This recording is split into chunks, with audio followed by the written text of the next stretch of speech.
2016 সালের 4 ফেব্রুয়ারি বৃহস্পতিবার রাত। পরের দুদিন শুক্র ও শনিবার ছিল সরকারি ছুটি। নিউ ইয়র্কেও শুরু হয় সাপ্তাহিক ছুটি। এই সুযোগ কাজে লাগিয়ে বাংলাদেশে ঘটে যায় পৃথিবীর ইতিহাসে সবচেয়ে বড় সাইবার হ্যাকিং। যুক্তরাষ্ট্রে অবস্থিত নিউ ইয়র্ক ফেডারেল রিজার্ভে থাকা বাংলাদেশ ব্যাংকের অ্যাকাউন্ট থেকে $101 মিলিয়ন চুরি করে অজানা হ্যাকাররা। যদিও আদেশ এসেছিল $951 মিলিয়ন স্থানান্তরের, কিন্তু ফেডের কাছে 35টি আদেশের মধ্যে 30টি ভুয়া মনে হয়, মাত্র 5টি ছাড় করা হয়। পাচার হওয়া এই অর্থের মধ্যে $81 মিলিয়ন চলে যায় ফিলিপিন্সের রিজাল কমার্শিয়াল ব্যাংকিং কর্পোরেশন আরসিবিসির মাকাতি শহরের জুপিটার শাখার কয়েকটি ভুয়া অ্যাকাউন্টে। দ্রুত সেগুলো ক্যাসিনো হয়ে ব্যাংকিং সিস্টেমের বাইরে চলে যায়। অন্যদিকে শ্রীলঙ্কায় পাঠানো $20 মিলিয়ন লেনদেন সন্দেহজনক মনে হওয়ায় তা বাংলাদেশে ফেরত আসে।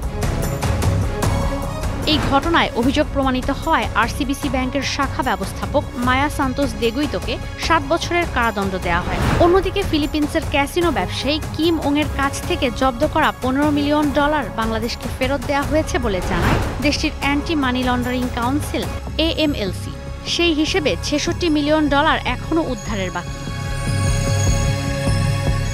সে সময় ঘটনাটি পুরো বিশ্বে হইচই ফেলে দেয়। বৈশ্বিক আন্তঃব্যাংক আর্থিক লেনদেন ব্যবস্থা সুইফটের মতো সবচেয়ে সুরক্ষিত সিস্টেমে সাইবার হ্যাকিং নিয়ে প্রশ্নের মুখে পড়ে পুরো বিশ্বের আর্থিক ব্যবস্থা। কারা এই হ্যাকিং এর সঙ্গে জড়িত তা নিয়ে তদন্তে নামে যুক্তরাষ্ট্রের ফেডারেল গোয়েন্দা সংস্থা FBIও। তবে কেউই কোনো কুলকিনারা করতে পারেনি। 2023 সালে রিজার্ভ চুরি নিয়ে $1 বিলিয়ন হেইস্ট নামে তথ্যচিত্র বানায় নিউজিল্যান্ড, যা আরেকবার বিশ্বকে নাড়া দেয়।